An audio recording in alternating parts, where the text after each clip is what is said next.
Okay guys, so today's magic bean is another friend Dan, or Daniel, or Danny, as we used to call him way back in elementary, junior high school. So I met Dan when we were in grade 4. He was kind of a latecomer in that year, but he came and I swear all of us girls thought he was the cutest guy in the class. So regardless of being cute, he was also one of the nicest guys in the whole class. And even as we grew older and we grew into teenagers and junior high came around and some of the boys could be a little bit mean, Dan was still one of the nicest guys in the whole class. I don't think he said a bad word about anybody. While being one of the nicest guys in the whole class, maybe in the whole world, Dan was also the biggest daredevil in our class. There was one time where he thought it would be really fun if a few of us girls were standing sort of in front of a teeter-totter, and he was actually standing on the one seat of the teeter-totter that was on the ground,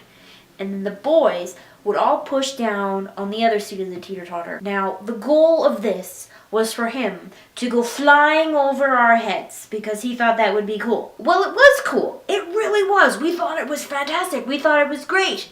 When he was flying over our heads, it was the coolest thing we'd ever seen until he landed. And he landed hard. And he landed hard enough to break his arm. The kid was always breaking something because he was always pulling silly stunts like that. There was also another stunt he used to pull.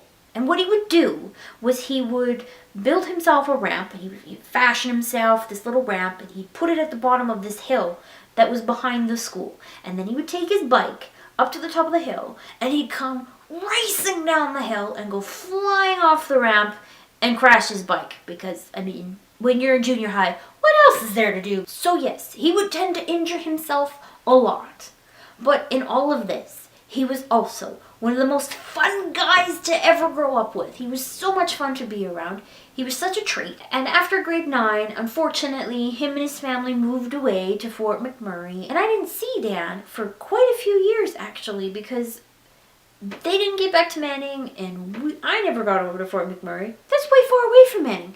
I mean, really close on the map, really far in distance. But we always stayed in touch via email, via text messaging, phone conversations. To this day, he is still one of my favorite people. He's still one of my closest friends. Him and I love to go skiing. He is my skiing buddy. Actually, he snowboards, I ski. He makes me laugh so much. He's even made his own videos. He's even in parodies of what it's like to work in the mines up in Fort McMurray. And they are hilarious. And my favorite video of his is the one where he's pretending to dance in his chair. He was doing chair dancing.